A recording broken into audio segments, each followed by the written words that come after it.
বাংলাদেশ বনাম ভারতের যুদ্ধ লাগলে কে জিতবে? বর্তমানে বাংলাদেশ আর ভারতের সীমান্তে যে উত্তেজনা দেখা যাচ্ছে তা কোনোভাবেই থামানো যাচ্ছে না।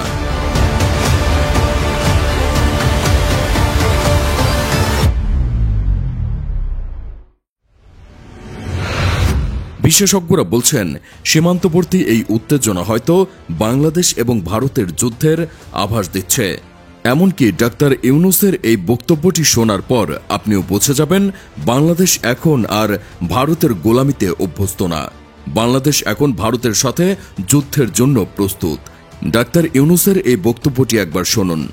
যে কোনো মুহূর্তে যে অবস্থায় আছে না কেন, প্রয়োজনে যুদ্ধে ঝাঁপিয়ে পড়তে হয় পূর্ণ সাহস এবং পূর্ণ প্রস্তুতি নিয়ে। আর আপনি কি জানেন ভারত কেন বাংলাদেশ বর্ডার গার্ড বিজিবিকে জমের মতো ভয় পায়? এই সব বিষয় জানতে হলে আমাদেরকে বাংলাদেশ আর ভারতের অতীতের একটি যুদ্ধের ঘটনা জানতে হবে। প্রিয় দর্শক, চলুন ওই ঘটনাটি জেনে নেওয়া যাক। ভিডিওটি সম্পূর্ণ মনোযোগ দিয়ে দেখতে থাকুন।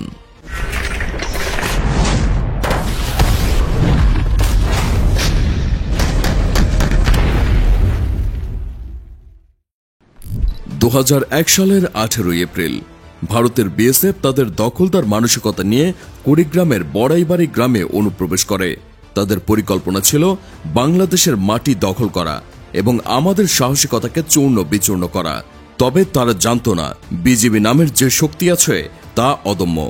ভোররাতে গ্রামের এক তরুণ খবর নিয়ে আসে যে শত শত বিএসএফ সদস্য কাঁটাতার অতিক্রম করে বাংলাদেশের মাটিতে প্রবেশ করেছে।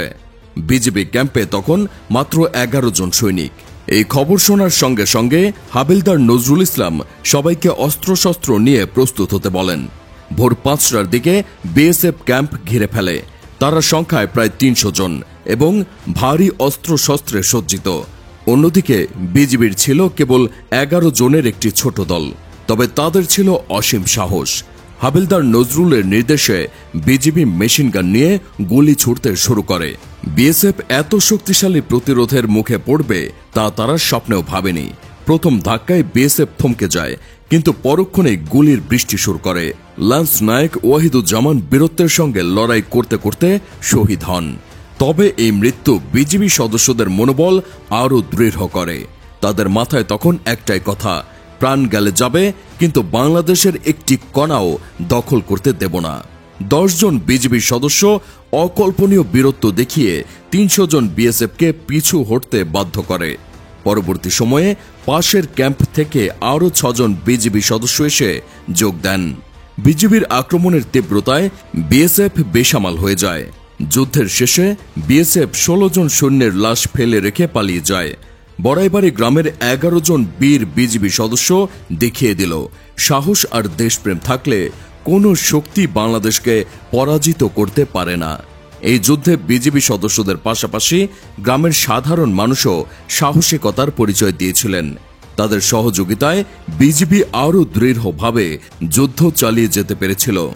বন্ধুরা, বড়াইবাড়ির যুদ্ধ আমাদের শিখিয়েছে সংখ্যার চেয়ে মনোবল আর দেশপ্রেম বেশি গুরুত্বপূর্ণ। আমাদের বিজিবি দেখিয়ে দিয়েছে আমরা শুধু নিজেদের কথা বলি না, কাজে প্রমাণ করি। এই কাহিনী শুধু একটি যুদ্ধ নয়, এটি একটি জাতীয় সাহসিকতার প্রতীক। আজ আমরা গর্বিত এই সাহসী সন্তানদের জন্য। প্রিয় দর্শক, আপনারা এতক্ষণে বুঝতেই পারছেন বাংলাদেশের বিজিবির শক্তি কেমন আর ভীতু বিএসএফ এর শক্তি কেমন।